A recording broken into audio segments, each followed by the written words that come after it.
दुनिया में कई ऐसे देश हैं जो एक समय पर बहुत गरीब हुआ करते थे, लेकिन आज उनका नाम दुनिया के सबसे अमीर और समृद्ध देशों की सूची में शुमार है। इन देशों ने शानदार प्लानिंग और मेहनत के दम पर ये मुकाम हासिल किया है। कुछ देशों ने अच्छी प्लानिंग और विकास के दम पर पहचान बनाई है, तो कुछ देशों ने नेचुरल रिसोर्सेज के दम पर अपना डंका दुनिया में बचाया है। उदाहरण के तौर पर मिडिल ईस्ट के देशों को आप देख सकते हैं, तो वहीं दूसरी ओर ऐसे भी कई देश मौजूद है जो कि एक समय पर काफी अमीर हुआ करते थे, लेकिन आज उनकी अर्थव्यवस्था पूरी तरह से चरमरा गई है। देश में लोग के पास करने के लिए कोई भी काम नहीं बचा है। दोस्तों, हम बात कर रहे हैं यहाँ पर नाउरू देश के बारे में, जो दुनिया का तीसरा सबसे छोटा देश है। ये दुनिया का सबसे छोटा स्वतंत्र गणराज्य देश भी है। सन 1980 के दशक में इस देश के लोगों की पर कैपिटा इनकम अमेरिका के लोगों से डबल थी। इसका नाम दुनिया के सबसे अमीर देशों की सूची में गिना जाता था, लेकिन आज देश के 90% से ज्यादा जीडीपी बर्बाद हो चुकी है। ये देश ऑस्ट्रेलिया और न्यूजीलैंड जैसे देशों से मिलने वाली मदद पर ही निर्भर है। लोग बेहद गरीबी में अपना जीवन यापन कर रहे हैं। एक समय पर जो देश बहुत सुंदर हुआ करता था, जिसके चर्चे दूर दूर तक मशहूर हुआ करते थे, वो देश आज बंजर हो चुका है। लेकिन आखिर नाउरू देश की ये स्थिति कैसे हुई? क्यों आज लोग नाउरू में रहना या जाना भी पसंद नहीं करते? चलिए विस्तार से जानते हैं कि आखिर नाउरू देश की यह हालत कैसे हुई है। नाउरू माइक्रोनेशिया दक्षिण प्रशांत महासागर में स्थित एक छोटा सा देश है। ये विश्व का एकमात्र ऐसा गणतांत्रिक देश है जिसकी कोई राजधानी नहीं है। इसका कुल क्षेत्रफल केवल 21 वर्ग किलोमीटर है और इसकी जनसंख्या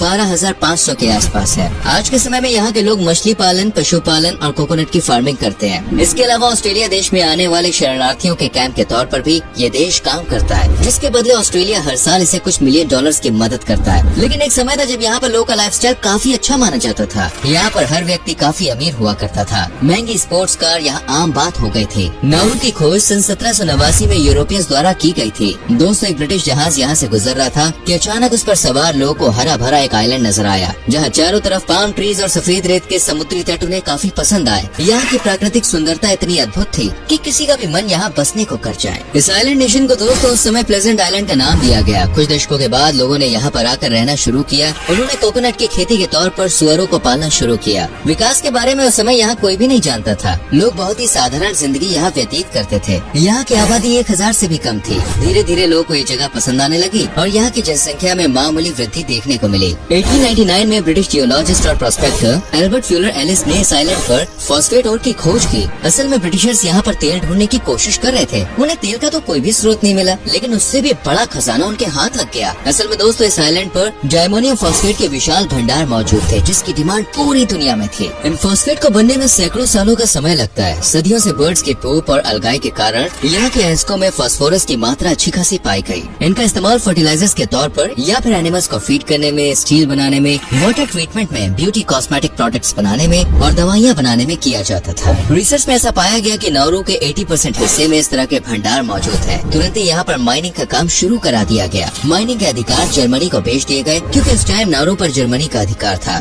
बहुत कम समय में ही यहाँ से 80 मिलियन मेट्रिक टन फॉस्फेट निकाल लिया गया। यहाँ पर शिपिंग पोर्ट्स, प्रोसेसिंग फैक्ट्रीज और इंडस्ट्रीज की स्थापना की गई। लेकिन दूसरे विश्व युद्ध में जर्मनी बुरी तरह से हार गया। इसके बाद ब्रिटेन और ऑस्ट्रेलिया की कंपनियों ने यहाँ पर खनन का काम शुरू किया। नाउरू के लोगों को भी इससे बहुत ज्यादा फायदा हो रहा था, लेकिन वो ब्रिटिशर्स और ऑस्ट्रेलियाई लोगों के काम से खुश नहीं थे। नाउरू के लोग ऐसा मानना था कि असली प्रॉफिट तो ये बाहरी देशों के लोग कमा रहे हैं और उन्हें कुछ भी हासिल नहीं हो रहा है। लेकिन उस समय वो अपने अधिकारों के प्रति आवाज उठाने की स्थिति में नहीं थे। धीरे धीरे नाउरू फॉस्फेट का सबसे बड़ा एक्सपोर्टर बन गया। ऑस्ट्रेलिया, न्यूजीलैंड और ब्रिटेन में यहाँ से भारी मात्रा में अयस्क भेजा जाने लगा। सन 1939 में दूसरा विश्व युद्ध शुरू हो जाता है। इसी दौरान जापान नाउरू पर कब्जा कर लेता है, लेकिन इस युद्ध के अंत में जापान हार जाता है, जिसके बाद नाउरू पर फिर से ऑस्ट्रेलिया अपना अधिकार जमा लेता है। आपको जान के दोस्तों हैरानी होगी कि दूसरे विश्व युद्ध के बाद नाउरू की आबादी केवल 600 की रह गई थी, लेकिन यहाँ पर माइनिंग का काम लगातार जारी रहा और देशों से भी लोग यहाँ रोजगार की तलाश में आने लगे। माइनिंग से नाउरू अमीर होता जा रहा था। साल 1950 के दशक में नाउरू में क्रांति की शुरुआत होती है। यहाँ के लोग ऑस्ट्रेलिया से स्वतंत्र होने की मांग करते हैं। इसको लेकर देश में काफी विरोध प्रदर्शन होता है और नाउरू के लोगों के संघर्ष के आगे अंत में ऑस्ट्रेलिया को झुकना पड़ता है। सन 1968 में नाउरू एक स्वतंत्र देश के रूप में पहचाना गया, लेकिन ऑस्ट्रेलिया से आजादी मिलने तक देश की 1/3 जमीन बंजर हो चुके थे। खनन के कारण देश की प्राकृतिक सुंदरता भी प्रभावित हुई थी। आजादी के बाद नाउरू की सरकार ने माइनिंग के सारे राइट्स अपने अंडर ले लिए। यहाँ पर फॉस्फेट और अधिक मात्रा में निकाला जाने लगा। पशुपालन, खेती बाड़ी या मछली पालन से जुड़े लोग भी माइनिंग के काम की ओर अट्रैक्ट होने लगे। दुनिया के कोने कोने में फॉस्फेट बेचा जाने लगा। देखते ही देखते नाउरू अमीर होता चला गया। यहाँ के लोगों के पास इतना पैसा आ गया कि उनकी पूरी लाइफस्टाइल ही बदल गई। लोग एक लग्जरी लग्जरियस जिंदगी जीने लगे। सरकार भी अपने नागरिकों को हर प्रकार की सुविधाएं मुफ्त में प्रदान कर रही थी। लोगों के लिए सरकार ने मुफ्त में घर बनाए, बिजली, पानी, एजुकेशन और हेल्थ जैसी सारी फैसिलिटीज लोगों को मुफ्त में दी जाने लगी। सरकार ने लोगों पर किसी भी प्रकार का टैक्स नहीं लगाया। ये देश एक जन्नत की तरह हो गया था। सरकार ने एयरक्राफ्ट और पानी के जहाज खरीदे। लोगों ने भी महंगी महंगी सुपर कार्स खरीदनी शुरू कर दी।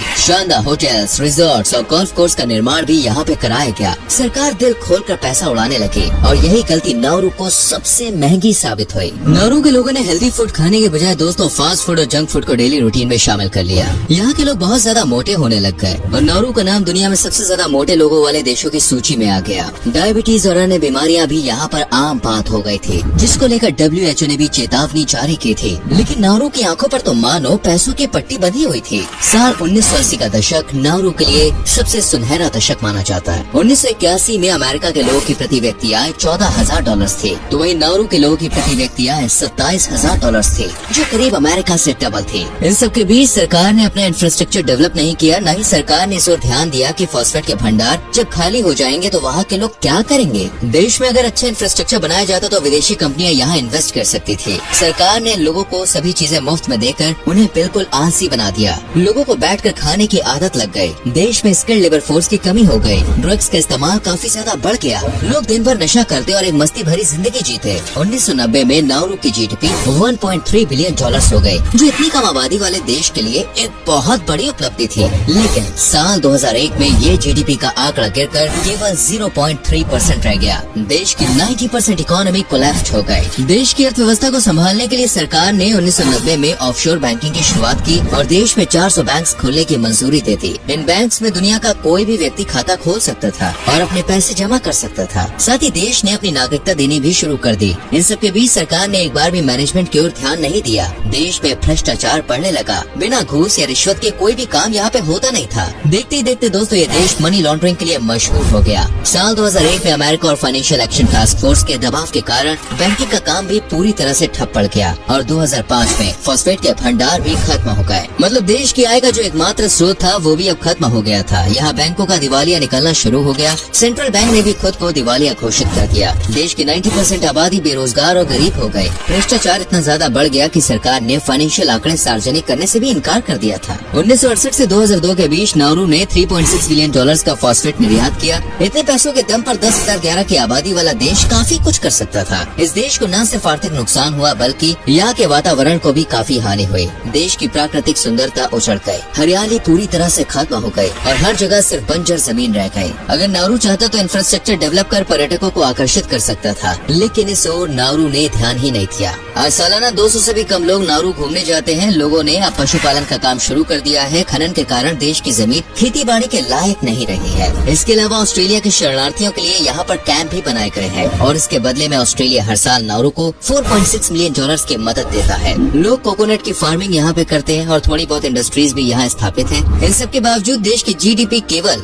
$133 मिलियन है। नाउरू से दुनिया के कई देशों को सीख मिली है। अपनी इकोनॉमी को हमेशा डाइवर्सिफाई रखना चाहिए। भले ही आपके पास कितने भी भंडार क्यों ना हो, लेकिन एनवायरनमेंट की केयर करनी चाहिए। अगर आपके पास पैसा है तो उसे इन्वेस्ट करें, न कि बिना सोचे समझे उसे खर्च करें। मिसमैनेजमेंट जहाँ होगा वहाँ नुकसान होना लाजमी सी बात है। विकास के लिए अच्छा इंफ्रास्ट्रक्चर होना बहुत जरूरी है। ये सभी बातें मिडिल ईस्ट की कंट्रीज अच्छी तरह जानती है। दुबई, सऊदी, कुवैत, कतर और बहरीन जैसे कई देश आज अपनी इकोनॉमी के ऑयल के रिसोर्सेज के अलावा अन्य क्षेत्रों में शिफ्ट कर रहे हैं। कई देश इसमें कामयाब हो चुके हैं तो कई देशों में काम अब भी जारी है। नेचुरल रिसोर्सेज एक सीमित मात्रा में ही उपलब्ध होते हैं, इसलिए इसे सोच समझ कर ही इस्तेमाल करना चाहिए। आज नाउरू की हालत इतनी खराब है कि लोग यहाँ से पलायन करने को मजबूर हैं। देश में शिक्षा के बहुत अच्छे साधन मौजूद नहीं है। बेहतर स्वास्थ्य सुविधाओं के लिए भी न्यूजीलैंड या ऑस्ट्रेलिया जाना पड़ता है, जिसे अफोर्ड करना यहाँ के लोगों के लिए किसी चुनौती से कम नहीं है। साथ ही नाउरू धीरे धीरे पानी में भी समा रहा है। ग्लोबल वार्मिंग और ग्लेशियर्स के पिघलने के कारण समुद्र का जल स्तर बढ़ रहा है, जिसकी वजह से नाउरू जैसे आइलैंड नेशंस या समुद्र के किनारे बसे शहरों के डूबने का खतरा मंडरा रहा है। नाउरू देश का क्षेत्रफल भी हर साल दोस्तों कम हो रहा है। ऐसे में शायद वो दिन दूर नहीं है जब दुनिया के नक्शे से नाउरू का नामो निशान हमेशा के लिए मिट जाएगा। दोस्तों उम्मीद करते हैं कि आपको हमारी आज की वीडियो पसंद आई होगी और नाउरू कैसे अपनी ही गलती के कारण बर्बाद हो गया ये भी आप अच्छे से जान गए होंगे। नाउरू की इस वीडियो से आपको क्या कुछ सीखने को मिला और आपको क्या लगता है नाउरू एक बार फिर से पुराने समय को वापस लाने में कामयाब हो पाएगा या नहीं? अपने विचार हमें कमेंट सेक्शन में जरूर लिखिए।